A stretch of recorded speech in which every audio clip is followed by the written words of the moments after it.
Hi hello ನಮಸ್ಕಾರ. ನಾನು ನಿಮ್ಮ ರಾಯರ್ ಭಕ್ತ ಶಿವಕುಮಾರ. RBS 666 ಚಾನಲ್ಗೆ ಸ್ವಾಗತ ಸುಸ್ವಾಗತ. ನಾನಿವತ್ತು ಬಿಸ್ಲಪ್ಪ ಅಂತ ಹೆಸರಲ್ಲಿ ಕರೆಯುವಂಥ ಆಂಜನೇಯ ಸ್ವಾಮಿ ದೇವಸ್ಥಾನಕ್ಕೆ ಬಂದಿದ್ದೀನಿ. ಬನ್ನಿ, ಆ ದೇವಸ್ಥಾನ ಎಲ್ಲಿದೆ ಅಂತ ತೋರಿಸ್ತೀನಿ. ಈಗ ಇಲ್ಲಿ ದೇವಸ್ಥಾನ ಏನಂತ ಇದಿರಲಿಲ್ಲ, ಏಳ್ಗೆ ಇರಲಿಲ್ಲ. ನಮ್ಮ ಗ್ರಾಮದ ಯಜಮಾನರು ಬಂದು ಇಲ್ಲಿ ಏಳ್ಗೆ ಮಾಡಿದ್ರು. ಆಗ ಕಾಳಿಂಗೇಗೌಡರು ಅಂತ. ಆಗ ಯಂಕರನ್ ದೊಡ್ಡಿಯವರು ಏನಿವರು ಕಲ್ದೇವ್ರಿಗೆ ಕೈ ಮುಗಿತಾರೆ ಹಂಗೆ ಹಿಂಗೆ ಅಂತ ಹೇಳ್ತಿದ್ರು. ಆಗ ಅವರು ದೇವ್ರು ನೋಡ್ಕೊಳ್ಳಿ ಅಂದ್ಬಿಟ್ಟು ಕೈ ಮುಗಿದ್ಬಿಟ್ಟು ಸುಮ್ಮನೆ ಕುತ್ಕೊಂಡ್ರು. ಆಗ ಅವ್ರಿಗೆ ಇಲ್ಲದ ಇದು ಕೊಟ್ಬಿಟ್ಟ, ಅವ್ರಿಗೆ ಎಲ್ಲ ಬೇದಿ ಗೀದಿ ಅದು ಇದು ಆಗುದು ಹಂಗೆ ಹಿಂಗೆ ಕೊಟ್ಬಿಟ್ಟು ಆಮೇಲೆ ಅವರು ಬಂದು ಅವನ್ನ ಕಾಲಿಡ್ಕೊಂಡು ನಮಗೂ ರಕ್ಷಣೆ ಕೊಡಪ್ಪ ಅಂತ ಕೇಳ್ಕೊಂಡ್ರು. ಆಗ ಅವ್ರನ್ನ ಸೇರ್ಸ್ಕೊಂಡ್ರು ಇಲ್ಲಿ. ಅದಕ್ಕೆ ಮೊದಲು ಸೇರ್ಸಿರ್ಲಿಲ್ಲ ಅವ್ರನ್ನ. ಆಗ ಸೇರ್ಸ್ಕೊಂಡು ದೇವಸ್ಥಾನ ಮಾಡಿ ಅದನ್ನ ಅಭಿವೃದ್ಧಿ ಮಾಡಿ ಹಂಗಂಗೆ ನಡೆಸ್ಕೊಂಡು ಬರ್ತಾ ಇದ್ರು. ಈಗ ಹೊಸಿ ಏಳ್ಗೆ ಆಯ್ತು ಅಷ್ಟೇನೆ. ಅವ್ರ ಇದ್ರಲ್ಲಿ ಸಾನೆ ಇದಾಗಿರ್ಲಿಲ್ಲ. ಆಮೇಲೆ ನಿಷ್ಠಾವಂತ ದೇವ್ರು ಇಲ್ಲಿ ನಮ್ಮ ಈ ಕುಳಿಲೇ ಇಲ್ಲ ಇಂಥ ದೇವ್ರು. ಭಾರಿ ನಿಷ್ಠಾವಂತ ಮಾತ ದೇವ್ರು ಬತ್ತು ಅಂದ್ರೆ ಇಲ್ಲ ಆಯ್ತು ಇಲ್ಲ ಹೋಯ್ತು, ಅದೇ ಎರಡೇ ಮಾತಾಡೋದು ಅವನು. ಜಾಸ್ತಿ ಮಾತಾಡಕ್ ಹೋಗುದಿಲ್ಲ. ಈಗ ನಿಮ್ಗೆ ಈಗ ಎಷ್ಟು ವರ್ಷ? ನಮ್ಗೆ 82. ಈ ಚೂಡಳ್ಳಿ ಅಂತ ಇದ್ದದ್ದು ಗ್ರಾಮ ಕುರುಬಳ್ಳಿ ಆಗಕ್ಕೆ ಕಾರಣ ಏನು? ಇಲ್ಲಿ ಊರಿತ್ತಂತೆ ಇಲ್ಲಿ, ನಮ್ಗೇನು ಗೊತ್ತಿಲ್ಲ. ಅಲ್ಲಿ ಸೂಳೆಕೆರಿ ಗೀಳೆಕೆರಿ ಅಂತ ಎಲ್ಲ ಸ್ಟಾರ್ಟ್ ಆಗೋಯ್ತು. ಇವನ್ಗೆ ಇವು ಇಡ್ಸುದಿಲ್ಲ ದೇವ್ರಿಗೆ, ಅವೆಲ್ಲ ಆಗುದಿಲ್ಲ. ಆಗ ಇದು ಎಲ್ಲ ನಿರ್ನಾಮ ಆಗೋಯ್ತು. ಇದು ಊರು ಚೂಡಳ್ಳಿ ನಿರ್ನಾಮ ಆಗೋದ್ಮೇಲೆ ಆಮೇಲೆ ಕುರುಬಳ್ಳಿ ಅಂತ ಅಲ್ಲಿ ಹೋಗಿ ಅಲ್ಲಿ ಇಟ್ಕೊಂಡ್ರು. ಅಲ್ಲಿ ಗಂಟ ಇಲ್ಲಿ ಊರು ಎಲ್ಲ ದಾಖಲೆ ಇದು. ಕುರುಬಳ್ಳಿ ಈಗಲೂ ಕೂಡ ದಾಖಲೆ ಇದೆ. ಚೂಡಳ್ಳಿ ಅಂತ ಪಂಚಾಯತಿ ಅಂತಾನೆ ಬರೋದು. ಚೂಡಳ್ಳಿ ಪಂಚಾಯತಿ ಅಂತಲೇ ಬರೋದು. ಆಮೇಲೆ ಇಲ್ಲಿನ ವಿಶೇಷತೆ ಯಾವ್ಯಾವ ರೀತಿ ಇದೆ ಇಲ್ಲಿ? ಏನ್ ಸ್ವಾಮಿ, ಎಲ್ಲ ನಾವು ವರ್ಷಗೂ ಇದ್ ಮಾಡ್ತೀವಿ, ಜಾತ್ರೆ ಮಾಡ್ತೀವಿ. ಜನಸಂಖ್ಯೆ ಜೋರಾಗಿ ಸೇರ್ತದೆ ಜಾತ್ರೆ ಒಳಗೆ. ಎಲ್ಲ ಮಹಾಶಿವರಾತ್ರಿ ಒಳಗೆ ಬೇಕಾದಂಗೆ ಪರಗಿರ ಮಾಡಿ ಅನುದಾನ ಮಾಡ್ತೀವಿ ಅಷ್ಟೇನೆ. 3 ವರ್ಷಕ್ಕೊಂದ್ಸತಿ ಕೆಳೆ ಹೋಗ್ತೀವಿ. ಕೆಳೆ ಹೋಗಿ ಒಂದ್ 5-6 ಊರು ಮಾಡ್ಕೊಬಂದು ಆಗ ಇಲ್ಲಿ ಹೋಗ್ಲೇಬೇಕು. ಹೋಗದೆ ಇದ್ರೆ ನಮ್ಗೆ ಇದಾಗುದಿಲ್ಲ. ಇಲ್ಲಿ ಯಾವ್ಯಾವ ಪೂಜೆ ಇರುತ್ತೆ? ಪ್ರತಿದಿನಾನು ಇರುತ್ತೆ. ಆದ್ರೆ ಇಲ್ಲಿ 500 ತೀರೋಗ್ಬಿಟ್ರು. ಬೇರೆಯವ್ರು ಬಂದು ಮಾಡ್ತಾವ್ರೆ. ಶನಿವಾರ ಬರ್ತಾರೆ ಅಷ್ಟೇ. ಶನಿವಾರ ಬರ್ತಾರೆ. ಮೊದ್ಲು ದಿನಾ ಪೂಜೆ ಇತ್ತು ಅವ್ರಿದ್ದಾಗ. ಅವ್ರದ್ದು ಮನೆ ಇದೆಯೇ, ಅವ್ರು ತೀರೋಗ್ಬಿಟ್ರು. ಈಗ ಅವ್ರ ಸಂಪ್ರದಾಯದವರು ಬಂದು ಮಾಡ್ತಾವ್ರೆ ಶನಿವಾರ. ಅವ್ರ ಸಂಬಂಧಿಕರು ಬಂದು ಮಾಡ್ತಾವ್ರೆ ಶನಿವಾರ. ಸರಿ ಬುದ್ಧಿ, ಆಯ್ತು. ನಿಮ್ಮ ಹೆಸರು? ಪುರ್ಸಂಗೌಡ. ನೀವು ಯಾವ್ರವರು? ನಾವು ಕುರುಬಳ್ಳಿಯವರು. ಸರಿ, ನಮಸ್ಕಾರ. ನಮಸ್ಕಾರ ಅಣ್ಣ. ನಮಸ್ಕಾರ. ನಿಮ್ಮ ಹೆಸರು? ರಾಜೇಗೌಡ. ನೀವು ಯಾವ್ರವರು? ಕುರುಬಳ್ಳಿ. ಇದೇ ಕುರುಬಳ್ಳಿಯವರು. ಅಂದ್ರೆ ಈ ದೇವಸ್ಥಾನದ ಮೂಲ ಏನು, ಅದ್ರ ಬಗ್ಗೆ ತಿಳಿಸ್ಕೊಡಿ ಸರ್. ಈ ದೇವಸ್ಥಾನದ ಮೂಲ ಈ ಸ್ವಾಮಿ ದೇವ್ರ ಗುಡಿ ಅಂತ ನಡೀತಾ ಇದ್ರು. ಇಲ್ಲಿ ಮೂಲ ಚಾಳ್ರುಗಳು ಸ್ವಾಮಿ ದೇವ್ರ ಗುಡಿ ಅಂತ ಕಟ್ಟಡ ಮಾಡ್ತಾ ಇದ್ದಾಗ ಕಾಳಿಗೌಡ ಗೇರಳ್ಳಿ ಅಗ್ನಿಂದ ನಾವು ಕುರುಬಳ್ಳಿಗೆ ಚೂಡಳ್ಳಿಗೆ ಬರ್ತಾ ಇದ್ದಾಗ ಚಾಳ್ರುಗಳು ಕೇಳ್ದಂಗೆ, ಏನಪ್ಪ ಇಲ್ಲಿ ವಿಶೇಷ, ಏನ್ ದೇವಸ್ಥಾನ ಮಾಡಿರಿ, ಏನು ಎತ್ತ ಕೇಳಿದಾಗ ಇಲ್ಲೊಂದು ದೇವಸ್ಥಾನ ಸ್ವಾಮಿ ದೇವ್ರ ಗುಡಿ ಉತ್ಪತ್ತಿ ಮಾಡ್ತೀವಿ ಅಂತ ಅವ್ರು ಹೇಳಿದ್ರು. ನಿನ್ಗಿಂತ ಕಡೆ ಏನಿಲ್ಲ, ನಾನು ಒಂದು ಬಿಷ್ಟಾಪುರ್ನ ಆಂಜನೇಯನ ಉತ್ಪತ್ತಿ ಮಾಡ್ತೀನಿ, ಏನಾರ ಕೊಡ್ರಯ್ಯ ನನ್ಗೊಂದು ಬದುಕ ಅಂತ ಕೇಳ್ದಂಗೆ. ಆವಾಗ ಕಾಳಿಗೌಡನಿಗೆ ಚಾಳ್ರುಗಳು ಆಂಜನೇಯನ ವಿಗ್ರಹ ಕೊಟ್ಟಂಗೆ. ವಿಗ್ರಹ ಕೊಟ್ಟಾಗ ಕಾಳಿಗೌಡ ತಕೊಂಡ್ಬಂದು ಇಲ್ಲಿ ಮಡಿಗೆ ಪ್ರತಿಜ್ಞೆ ಮಾಡ್ದ ದೇವರ, ಆಂಜನೇಯ ಬಿಸ್ಲಪ್ಪ ಅಂತ. ಅವನ ಜೊತೆಲಿ ವಿಶೇಷವಾಗಿ ಪೂಜೆ ಪುಷ್ಕರ ಎಲ್ಲ ಬಿಸ್ಲಪ್ಪ ಡೈರೆಕ್ಟ್ ಆಗಿ ಮಾತಾಡ್ತಿದ್ದಂತೆ. ಅದು ಇವತ್ತು ಹೇಳ್ತವ್ರೆ ಜನಗಳು. ಕಾಳಿಂಗಪ್ಪನ ಗೋರಿನೂ ಅದೇ. ಅವಾಗ ಏನಾಯ್ತು, ಕಾಳಿಂಗಪ್ಪಂಗೂ ಇವನು ಸ್ನೇಹನೇ ಬೆಳೀತು. ಸ್ನೇಹ ಬೆಳೆದಾಗ ಏನಾಯ್ತು, ದೇವಸ್ಥಾನ ಕಟ್ಟಡ ಮಾಡ್ತಾ ಇದ್ದಾಗ ಕೃಪಗುಡಿಲಿರುವಂತ ವಿಗ್ರಹ ಬಿಸಿಲಲ್ಲಿ ಮತ್ತೆ ಮಳೆಯಲ್ಲಿ ನೆನೆಯುವಂತದ್ದು ಏನಕ್ಕೆ? ಅದು ಏನು ಅವರೇ ಕೇಳ್ಕೊಂಡಿದ್ದ ಇಲ್ಲ ಅದು ಸ್ವಾಮಿನೇ ಕೇಳ್ಕೊಂಡದ್ದು. ನಾನು ಮಳೆಲಿ ನೆನಿಬೇಕು, ಬಿಸಿಲಲ್ಲಿ ಒಣಗ್ಬೇಕು, ನನಗೆ ಬಿಸ್ಲಪ್ಪ, ನಾನು ಬಿಸಿಲಲ್ಲೇ ಒಣಗ್ಬೇಕು, ಈಗ ಅಭಿಷೇಕ ಯಾರ ಅಭಿಷೇಕ ಮಾಡಿಸ್ತಾರೆ, ಇವತ್ತು ಅಭಿಷೇಕ ಆಯ್ತಾ ಅದೇ ಯಾರ ಭಕ್ತಿ ಅದ್ರುಗಳು ಅವ್ರಿಗೇನೋ ಒಳ್ಳೇದಾಯ್ತು, ಅವ್ರು ಹರಕೆ ಮಾಡ್ಕೊಂಡಿದ್ರು ನನ್ಗೆ ಒಳ್ಳೇದಾದ್ರು ನಾನ್ ಮಾಡಿಸ್ಕೊಡ್ತೀನಿ ಗಣಪ ನಿನ್ಗೆ ಅಂತ. ಈಗ ಅವ್ರಿಗೇನೋ ಒಳ್ಳೇದಾಯ್ತು ಇವತ್ತು ಮಾಡಿಸ್ತಾವ್ರೆ, ಅಂದನ ಅವರೇ ಮಾಡಿಸ್ತಾ ಇರೋದು. ನನ್ನ ಎಲ್ಲ ಫುಲ್ ಒಬ್ರೆ ಅವ್ರು ಏನು ಇವತ್ತು ಈ ನಮ್ಮೂರವ್ರೆ ಕುರ್ಬಳ್ಳಿ ಅವರು, ಅವ್ರು ಏನು ಒಳ್ಳೇದಾದ್ಮೇಲೆ ಮಾಡಿಸ್ತಾರೆ. ಈಗ ಅವನು ಏನು ಗೊತ್ತೇ, ಬಿಚ್ಚಲೇ ನೆನಿಬೇಕು, ಮಳೆಲೇ ನೆನಿಬೇಕು. ಈಗ ನಾವು ಕೇಳೋದೇನೋ ಮಳೆ ಯಾವ್ದಾರ ಕಷ್ಟ ಸುಖ ಬಂದಾಗ ಏಕಪ್ಪ ಈಗ ಮಾಡ್ದಲ್ಲ, ನಮ್ಗೆ ದನ ಕರ ಇಲ್ಲ, ಕುಡಿಕ್ ನೀರಿಲ್ಲ ಅಂದಾಗ ಆಯ್ತು ಹೋಗಿರ್ಲಾ, ನನ್ಗೆ ಈಗ ಅವನ್ಗೂ ಬೇಕಲ್ಲ. ಅಂದ್ರೆ ಇದು ಮೈ ಮೇಲೆ ಬಂದು ಹೇಳುತ್ತೆ, ಮೈ ಮೇಲೆ ಬಂದು ಶನಿವಾರ ಶನಿವಾರ ಅಲ್ಲ, ನೀವ್ ಯಾವ ವಾರನಾರ ಕೇಳಿ ಅಂದ್ರೆ ಎರಡೇ ಮಾತು. ಜನಗಳಿಗೆಲ್ಲ ಏನಿಲ್ಲ, ನೀವು ಗುರು ಇಲ್ಲ ನಾವು ಮುಖಂಡರೆಲ್ಲ ಸೇರಿ ನಾವು ಮುಖಂಡರೆಲ್ಲ ಸೇರಿ ಸುಮ್ನೆ ದೇವ್ರ ಕಳೋದಲ್ಲ, ಅಭಿಷೇಕ ಮಾಡಿಸ್ಬೇಕು. ಇವತ್ತು ಏನ್ ನಡೀತಾ ಇದೆ ಅದೇ ತರ ಅಭಿಷೇಕ ಮಾಡಿಸಿ ಅವರು 500 ಮೇಲೆ ಬರಲ್ತ ದೇವ್ರು, ನಮ್ಮವ್ರ ಮೇಲೆ ಬರ್ತದೆ ಮೇಲೆ. ಅದು ಏಕ ವಂಶದ ಪರವಾಗಿ ಬಂದಿರೋದು ಅದು. ಈಗ ನಾನ್ ಸತ್ತೋರ್ ನನ್ ಮಗ ಸತ್ತೋರ್ ನನ್ ಮೊಮ್ಮಕ್ಳು, ಈ ತರ ವಂಶದ ಮೇಲೆ ಪರಂಪರೆಯಿಂದ ಬಂದಿರೋದು ಅದು. ಈಗ ಅವ್ರ ಮೇಲೆ ಬರ್ಬೇಕು ದೇವ್ರು, 500 ಮೇಲೆ ಬರುದಿಲ್ಲ. ಆ ಒಂದ್ಸರಿ ಊರಲ್ಲಿ ದೇವ್ರ ಕೇಳ್ಬೇಕು ಅಂದ್ರೆ ಒಂದ್ 50,000 ಖರ್ಚಾಕ್ಬೇಕು. ಒಂದ್ 5 ನಿಮಿಷ ಮಾತಾಡಕ್ಕೆ ಬರೀ 5 ನಿಮಿಷನೂ ಇಲ್ಲ ಬಿಡಿ, 5 ನಿಮಿಷ ಆಯ್ತದೆ ಇಲ್ಲ ಹೋಯ್ತದೆ ಅಷ್ಟೇ. ಪತ್ರಿಕಾಯಿ ಅಂತ ಇರ್ತವೆ, ಪತ್ತು ತೆಪ್ಕೊಂಡ್ ನಿಂತಿರ್ತಾನೆ, ಸೋದ್ ಬಿಸಾಕ್ಬಿಟ್ಟು ಹೊಂಟೈತೆ.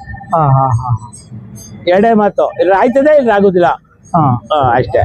ಈಗ ನಮ್ಗೆ ಒಳ್ಳೇದಾಗ್ಬೇಕು ಅಂದ್ರೆ ದೇವ್ರ ಕೇಳುವಾಗಿಲ್ಲ, ಎಲ್ಲ ಒಂದು ಹೂವು ಒಡ್ಡಿಸೋದು, ಇಲ್ಲಾಂದ್ರೆ ಕೆಟ್ಟದ್ದಾಯ್ತಿದ್ರೆ ಅಡ್ಚರ್ ಕೊಡಪ್ಪ, ಒಳ್ಳೇದಾಯ್ತಿದ್ರೆ ಪಲ್ಚರ್ ಕೊಡಪ್ಪ ಅಷ್ಟೇ. ಅಂದ್ರೆ ಇಲ್ಲಿ ಹೂವು ಒಡ್ಡಿಸೋ ಪದ್ಧತಿ, ಒಡ್ಡುದು ಪದ್ಧತಿ.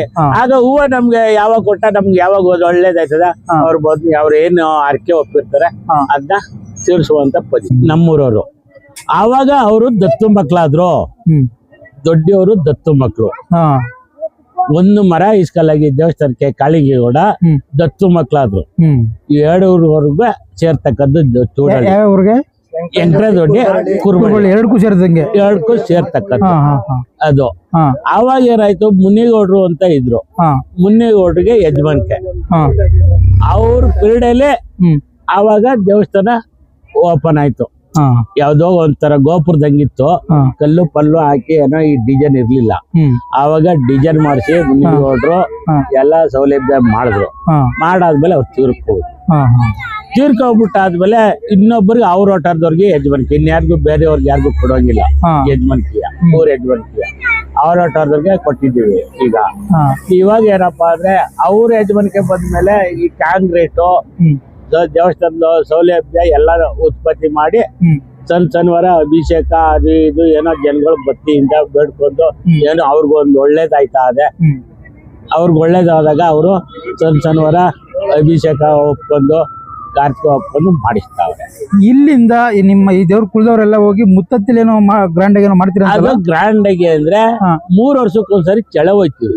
ಅಂದ್ರೆ ಚೆಳವು ಅಂದ್ರೆ ರಾಮದಂಡು ಭಿಕ್ಷೆ ಬಿಡ್ತೀವಿ, ಪುಟ್ಟಿ ಹಿಡ್ಕೊಂಡು ದೇವ್ರ ತಗೊಂಡೋಗಿ ಭಿಕ್ಷೆ ಬಿಡ್ತೀವಿ 3 ವರ್ಷಕ್ಕೊಂದ್ಸಲ. 3 ವರ್ಷಕ್ಕೊಂದ್ಸರಿ ಎಷ್ಟು ಒಂದ್ 4 ಹಳ್ಳಿಯೋ 5 ಹಳ್ಳಿಯೋ ಅಲ್ಲ, ಒಂದು ಉದಾಹರಣೆ 4 ಹಳ್ಳಿಯೋ 5 ಹಳ್ಳಿಯೋ ಫುಲ್ಲು ಮಾಡ್ಕೊ ಬರ್ತೀವಿ. ಮಾಡ್ಕೊ ಬಂದ್ಮೇಲೆ ಇಲ್ಲಿ ಅದು ಅವ್ರ ಊರ್ಗ್ ಸೇರ್ಕತ್ತು, ನಮ್ಮೂರವ್ರು ನಾವು. ನೀವು ಅಲ್ವೇ ಈಗ ಚಳೆ ಹೋಯ್ತೀವಿ ಅಂತಂದ್ರಲ್ಲ, ಯಾವ್ಯಾವ ಊರ್ಗ್ ಹೋಗ್ತೀರಿ? ಯಾವ್ಯಾವ ಊರು?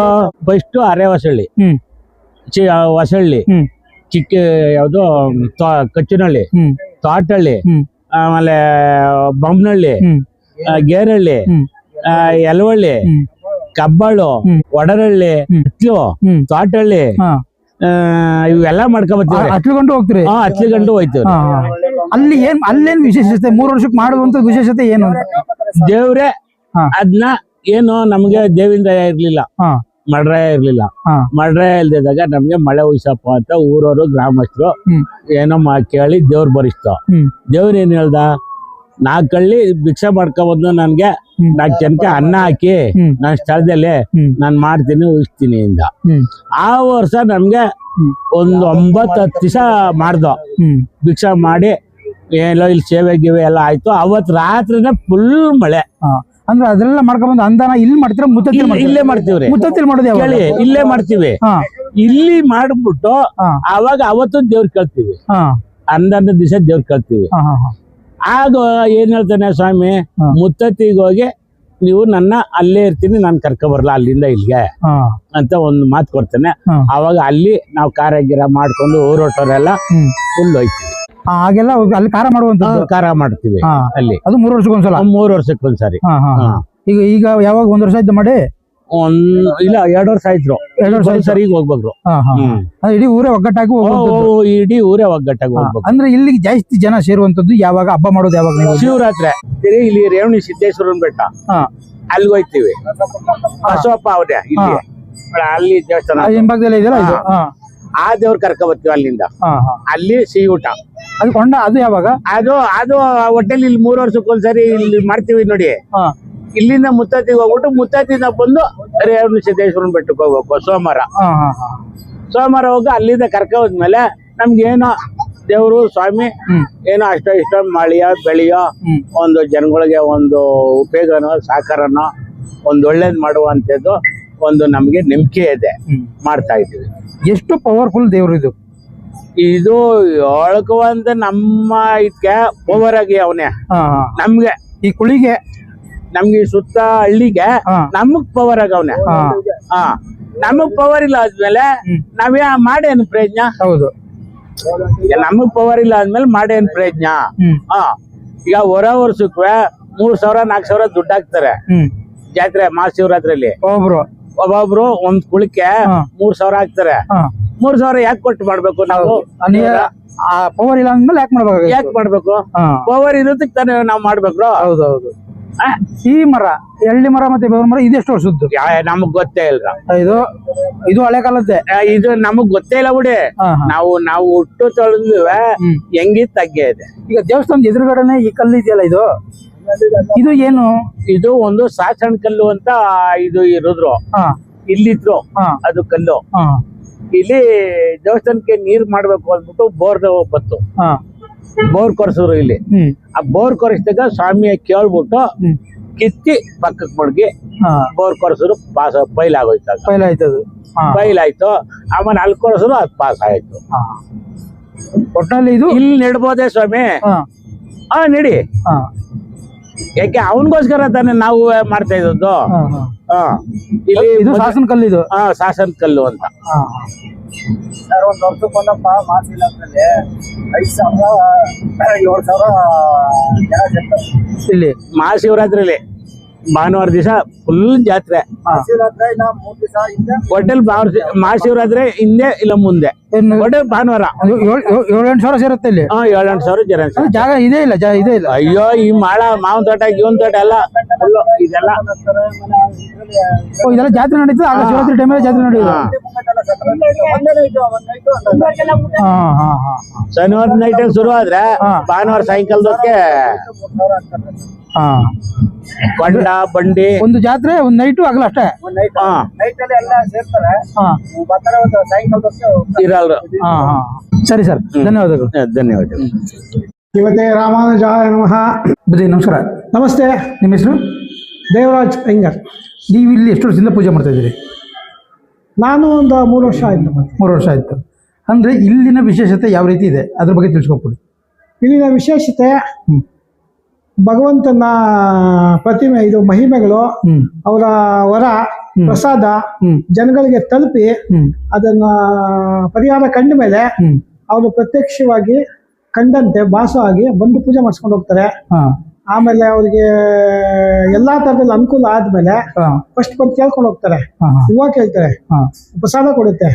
ಪ್ರಸಾದ ಆದ್ಮೇಲೆ ಅವ್ರ ಕೆಲಸ, ಮನೆ ಮದುವೆ, ಮಕ್ಕಳ ಮದುವೆ, ಮನೆ ವಿಷಯದಲ್ಲಿ, ಜಮೀನ್ ವಿಷಯದಲ್ಲಿ, ಬೋರ್ ವಿಷಯದಲ್ಲಿ, ನೀರು ಬಂದ್ರೆ, ಇತರ ಸಮಸ್ಯೆಗಳು, ದೈಹಿಕ ಸಮಸ್ಯೆ, ಆರೋಗ್ಯ ಸಮಸ್ಯೆ ಏನಾಯ್ತು ಬಂದು ಕೇಳ್ಕೊಂಡು ಹೋಗ್ತಾರೆ. ಅವ್ರ ಕೆಲಸ ಅವ್ರಿಗೆ ಪರಿಹಾರ ಕಂಡ ಮೇಲೆ, ಸೂಚನೆ ಕಂಡ ಮೇಲೆ ಬಂದು ಏನ್ ಸೇವೆ ಹೇಳಿರ್ತಾರೆ ಅದು ಮಾಡಿಸ್ಬಿಟ್ಟು ಹೋಗ್ತಾರೆ. ಅದು ಈ ಭಗವಂತ. ಇಲ್ಲಿ ಕೆಲವರು ದುಡ್ಡ ಕೊಟ್ಬಿಟ್ಟಿರ್ತಾರೆ. ಅವರು ಎಲ್ಲೆಲ್ಲೋ ಹೋಗಿ ಪಾಪ ಅವ್ರು ಬೈದು ಏನೋ ಮಾಡಿ ಲಾಸ್ಟ್ ಬಿಟ್ಬಿಟ್ಟಿರ್ತಾರೆ. ಅಂತ್ಯವರು ದುಡ್ಡು ಬರುವಂಗೆ ಮಾಡ್ಕೋಬೇಕು ಅಂತಂದ್ರೆ ಇಲ್ಲಿ ಯಾವ ತರ ಪೂಜೆ ಮಾಡಿಸ್ಬೇಕು? ಅವನು ಪ್ರಸಾದ ಕೇಳಬೇಕು, ಅನ್ಯತಾ ಶರಣಾಗ್ಬೇಕು ಅವನಿಗೆ. ಏನೋ ಒಂದು ಸಂಕಲ್ಪದ ಮೇಲೆ, ಅಂದಾಜು ಮೇಲೆ ಬರುತ್ತೋ ಇಲ್ವೋ ಅಂತ ಅಪನಂಬಿಕೆ ಮೇಲೆ ಬಂದು ಕೇಳ್ಕೊಂಡು ಹೋದ್ರೆ ಅದು ಹಿಡಿತಾ ಹಂಗೇ ಇರುತ್ತೆ. ಭಗವಂತ ಬಿಡಲ್ಲ ಅವನು. ಅವ್ನು ನೋಡ್ತಾ ದೂರದೃಷ್ಟಿ ಜಾಸ್ತಿ, ಎಲ್ಲಿಂದ ಬರ್ತಾ ಇದ್ದಾರೆ, ಎಷ್ಟು ಮಾತ್ರ ಭಕ್ತಿ ಇದೆ ನೋಡ್ತಾನೆ. ಅವ್ರು ಪೂರ್ತಿ ಶರಣಾದ್ರೆ ಅವ್ರು ಖಂಡಿತ ಫಲ ಕೊಟ್ಟೆ ಕೊಡ್ತಾರೆ. ಅಂದ್ರೆ ಇಲ್ಲಿ ಪೂಜೆ ಯಾವ್ಯಾವ ವಾರ? ಇಲ್ಲಿ ಶನಿವಾರ ಭಾನುವಾರ ಪೂಜೆ ಆಗುತ್ತೆ. ಶನಿವಾರ ಭಾನುವಾರ ಎಷ್ಟು ಗಂಟೆಯಿಂದ ಎಷ್ಟು ಗಂಟೆ ಇರುತ್ತೆ? ಬೆಳಿಗ್ಗೆ 8:30 9 ಗಂಟೆ ಸ್ಟಾರ್ಟ್ ಆಯ್ತು ಅಂದ್ರೆ ಶನಿವಾರದ ಸಾಯಂಕಾಲ ತನಕ ಇರುತ್ತೆ. ಇಲ್ಲಿ ವಿಶೇಷವಾಗಿ ಹಬ್ಬ ಮಾಡುವಂಥದ್ದು ಯಾವ ಟೈಮಲ್ಲಿ? ದಸರಾ, ದೀಪಾವಳಿ, ಆಯುಧ ಪೂಜೆ, ಶಿವರಾತ್ರಿ. ಜಾತ್ರೆನೇ ಇರುತ್ತೆ. ಜಾತ್ರೆ ಇರುತ್ತೆ, ಕೊಂಡ ಇರುತ್ತೆ. ಇತರ ಹಬ್ಬಗಳು ಅಮಾವಾಸ್ಯೆ ಪೌರ್ಣಮಿ ಎಲ್ಲ ಪೂಜೆ ಆಗುತ್ತೆ. ಅಂದ್ರೆ ಈಗ ಮಾಟ ಮಂತ್ರ ಆಗೋಗಿರೋರು ಇಲ್ಲಿ ಬಂದು ಹೂವು ಕೇಳ್ಕೊಂಡು ತಡೆ ಹೊಡಿಸುವಂತ ದಿನ ಯಾವುದು? ಇಲ್ಲಿ ಯಾವ್ದು ತಡೆ ಏನು ಹೊಡೆಯಂಗಿಲ್ಲ ಇಲ್ಲಿ. ಅಂದ್ರೆ ಇಲ್ಲಿ ಮಾಟ ಮಂತ್ರ ಮಾಡಿಸ್ತವ್ರಿಗೆ ಅವ್ರೇನ್ ಮಾಡುವಂತದ್ದು ಪರಿಹಾರ ಏನು ಅವ್ರಿಗೆ? ಇವ್ರ ಹತ್ರ ಬಂದು ಕೇಳ್ಕೊಬೇಕಷ್ಟೇ. ಹೂವು ಪ್ರಸಾದ ಕೇಳ್ಕೊಂಡ್ರೆ ಇವ್ರಿಗೆ ತಲುಪತ್ತೆ. ಇವ್ರು ಯಾವ ತರ ವರ ಕೊಡ್ಬೇಕು ಕೊಡ್ತಾರೆ. ಇದು ಬೇರೆ ತರ ಏನು ಹೋರಾಟಗಳು ಡೈರೆಕ್ಟ್ ಆಗಿ ನಡೆಯಲ್ಲ ಅವ್ರಿಗೆ. ಅವ್ರು ಎಲ್ಲಿ ಕೊಡ್ಬೇಕು, ಅವ್ರ ಮನೆ, ಅವ್ರ ಜಾಗದಲ್ಲಿ, ಅವ್ರ ಮನಸ್ಸಿಗೆ ಎಲ್ಲಿ ಪರಿಣಾಮ ಕೊಡ್ಬೇಕು ಅಲ್ಲೇ ಕೊಡ್ತಾನೆ. ಅಂದ್ರೆ ಇಲ್ಲಿ ನಡೆಯುವಂತದ್ದು ಪವಾಡ ಏನಿಲ್ಲ, ಕಣ್ಣಾರ ನೋಡುವಂಗಿಲ್ಲ, ಡೈರೆಕ್ಟ್ ಆಗಿ ಅವ್ರವ್ರ ಮನಸ್ಸಿಗೆ ತಲುಪುತ್ತೆ ಅಂತ. ಭಗವಂತ ಇದ್ದಾನೆ, ಅವ್ರಿಗೆ ಗೊತ್ತಾಗುತ್ತೆ. ಅವ್ರಿಗೆ ಇವಾಗ ಬಂದಿದ್ದಕ್ಕೆ ನನ್ನ ಕೆಲಸ ಆಯ್ತು ಅಂತ ಗೊತ್ತಾಗುತ್ತೆ. ತಿರ್ಗಾ ಬಂದು ಅವ್ರೇನ್ ಹೇಳಿರ್ತಾರೆ ಅದು ಕಾಣಿಕೆ ಕಲ್ಪಿಸ್ಬಿಟ್ಟು ಹೋಗ್ತಾರೆ, ಪೂಜೆ ಮಾಡಿಸ್ಕೊಂಡು ಹೋಗ್ತಾರೆ. ನೀವು ಹೂವು ಒಡ್ಡುವಂಥದ್ದು ಯಾವ ಟೈಮಲ್ಲಿ, ಅವ್ರು ಹೂವು ಕೇಳುವಂಥದ್ದು ಯಾವ ಟೈಮು? ಅಭಿಷೇಕ ಇದ್ದಾಗ ಹೂವು ಕೊಡಲ್ಲ, ಕೇಳಕ್ಕಾಗಲ್ಲ. ಅಲಂಕಾರ ಇದೆಲ್ಲ ಆಭರಣ ಎಲ್ಲ ಇರುತ್ತೆ. ಅಭಿಷೇಕ ಇಲ್ಲದೆ ದಿನ ಶನಿವಾರ ಭಾನುವಾರ ಹೂವು ಕೊಡ್ತೀವಿ. 12 ಗಂಟೆ ಒಳಗಡೆ ಬಂದ್ರೆ ಸೂಕ್ತ. 12 ಗಂಟೆ ಒಳಗಡೆ ಬಂದು ಕೇಳಿದ್ರೆ ಸೂಕ್ತ ಅಂತ ಹೇಳ್ತಾರೆ. ಮಕ್ಕಳ ಫಲ ಇಲ್ಲದವರು ಕೂಡ ಹಾಗೆ ಹೊರ ಕೇಳಬೇಕಾ? ಇಲ್ಲ ಪಿನ್ ಪ್ರಸಾದ ಏನಾರು ಕೊಡ್ತೀರಾ? ಕೊಡ್ತಾರೆ. ಪಿನ್ ಪ್ರಸಾದ ಕೊಡ್ತೀರಾ ನೀವು? ಹೂವನೇ ಮುಗ್ಗೆ ಅಷ್ಟೇ, ಪಿನ್ ಪ್ರಸಾದ ಏನಿಲ್ಲ. ಬೇರೆ ಪ್ರಸಾದ ಅವ್ರು ಮಾಡಿಸಿದ್ರೆ ಅದು ಅಲ್ಲಲ್ಲ, ಈಗ ಮಕ್ಳು ಇಲ್ಲದಿದ್ರು ಪಿನ್ ಪ್ರಸಾದ ಅಂತ ಕೊಡ್ತಾರೆ ಅರ್ಚಕರು. ನೀವೇನಾದ್ರು ಪಿನ್ ಪ್ರಸಾದ ಕೊಡ್ತೀರಾ ಇಲ್ಲ ಅದಕ್ಕೂ ಹೂ ಪ್ರಸಾದನೇ ಕೊಡುವಂತದ್ದ? ಹೂವು ಪ್ರಸಾದ, ತಾಯ್ತ, ಇಲ್ಲಿ ನಿಂಬೆಹಣ್ಣು. ನೀವು ತಾಯ್ತ ಕಟ್ಟುವಂಥದ್ದು ಏನೇನಕ್ಕೆ, ಏನೇನ ಉದ್ದೇಶಕ್ಕೋಸ್ಕರ ಕಟ್ಟುವಂಥದ್ದು? ಅವರು ಭಯ ಭಕ್ತಿ, ಒಂದು ಬೈಕೆ, ಬೇರೆ ಏನೋ ಸಮಸ್ಯೆಗಳಿಗೆ, ಆರೋಗ್ಯ ಸಮಸ್ಯೆಗೆ ತಾಯ್ತ ಕಟ್ಟಿಸ್ತಾರೆ. ಮಕ್ಕಳಿಗೆ ಬೈಕೆ, ಚಂಡಿಗೆ, ಆಮೇಲೆ ಎಜುಕೇಶನ್ಗೆ, ವಿದ್ಯಾರ್ಹತೆಗೆ ತಾಯ್ತ ಕಟ್ಟಿಸ್ತಾರೆ. ಅದು ಯಾವ ಟೈಮಲ್ಲಿ? ಶನಿವಾರ ಭಾನುವಾರ ಯಾವ ಟೈಮಲ್ಲಿ ಕಟ್ಟಿಸ್ಕೋಬಹುದು? ಅಂದ್ರೆ ಇನ್ನೊಂದು ವಿಶೇಷ ಅಂದ್ರೆ ಅಮಾವಾಸ್ಯೆ ಹುಣ್ಣಿಮೆಗಳಲ್ಲಿ ಇಲ್ಲಿನ ವಿಶೇಷತೆ ಏನು? ಅಮಾವಾಸ್ಯೆಗಳಲ್ಲಿ ಅಭಿಷೇಕ ಮಾಡಿಸ್ತಾರೆ. ಅಭಿಷೇಕ ಪ್ರಿಯ ಅಂತಾನೆ ಹೆಸರು. ಏನ್ ಹೇಳಿ? ಅಭಿಷೇಕ ಪ್ರಿಯ ಆಂಜನೇಯ, ಗಾಯಲ್ ಆಂಜನೇಯ ಹೆಸರು. ಈ ಆಂಜನೇಯನ ಬಿಸ್ಲಪ್ಪ ಅಂತ ಏನು ಕರೀತಾರೆ? ಇವರಿಗೆ ತಲೆ ಮೇಲೆ ಏನು ಹಾಕ್ಸ್ಕೊಳ್ಳಲ್ಲ ಅವರು. ಬಿಸಿಲು, ಗಾಳಿ, ಮಳೆ ಎಲ್ಲದಕ್ಕೂ ತಲೆ ಮೇಲೆ ಏನು ಬೀಳ್ಬಾರ್ದು. ಇವ್ರು ಸಂಚಾರ ಇರ್ತಾರೆ. ಯಾವ್ದು ಬೇಕಾದ್ರೂ ಸಂಚಾರ ಹೋಗಿ ಬರ್ತಾ ಇರ್ತಾರೆ. ಅದಕ್ಕೆ ಇವ್ರ ತಲೆ ಮೇಲೆ ಏನು ಹಾಕ್ಸ್ಕೊಳ್ಳಲ್ಲ. ಏನ್ ಪ್ರಯತ್ನ ಪಟ್ಟರು ಕೂಡ ಅದಕ್ಕೆ ಅವಕಾಶ ಮಾಡ್ಕೊಳಲ್ಲ ಅವರು. ಯಾವ ಊರು ಸೇರುತ್ತೆ ಇದು? ಯಾವ ತಾಲೂಕು ಸೇರುತ್ತೆ? ಅದ್ರ ಬಗ್ಗೆ ತಿಳ್ಸ್ಕೊಬಿಡಿ. ಚೂಡಳ್ಳಿ ಗ್ರಾಮ, ಕನಕಪುರ ತಾಲೂಕು, ಸಾತ್ನೂರು ಹೋಬಳಿ, ಬೆಂಗಳೂರು ದಕ್ಷಿಣ. ಇದಕ್ಕೆ ಸಂಬಂಧಪಟ್ಟ ಊರು ವೆಂಕಟರೆಡ್ಡಿ, ಕುರುಬಳ್ಳಿ. ಈ ಊರವರೆಲ್ಲ ನಮ್ಮ ದೇವಸ್ಥಾನ ಅಂತಾನೆ ಬಂದು ಪೂಜೆ ಮಾಡಿಸ್ಕೊಂಡು ಹೋಗ್ತಾರೆ. ಗ್ರಾಮ ಚೂಡಳ್ಳಿ ಗ್ರಾಮ. ಅಂದ್ರೆ ಈ ದೇವಸ್ಥಾನ ಇರೋ ಸ್ಥಳ ಚೂಡಳ್ಳಿ ಗ್ರಾಮ. ಅಂದ್ರೆ ಇದು ಕನಕಪುರ ತಾಲೂಕು ಸೇರುತ್ತೆ. ಕನಕಪುರ ತಾಲೂಕು, ಸಾತ್ನೂರು ಹೋಬಳಿ, ಬೆಂಗಳೂರು ದಕ್ಷಿಣ. ಸರಿ ಸರ್. ಮತ್ತೊಂದು ದೇವಾಲಯದೊಂದಿಗೆ ನಿಮ್ಮ ಮುಂದೆ ಬರ್ತೀನಿ ಅಂತ ಹೇಳ್ತಾ ಈ ವಿಡಿಯೋನ ಇಲ್ಲಿಗೆ ಮುಗಿಸ್ತಾ ಇದ್ದೀನಿ. ಎಲ್ರಿಗೂ ಕೂಡ ಶುಭವಾಗಲಿ, ಒಳ್ಳೆಯದಾಗಲಿ.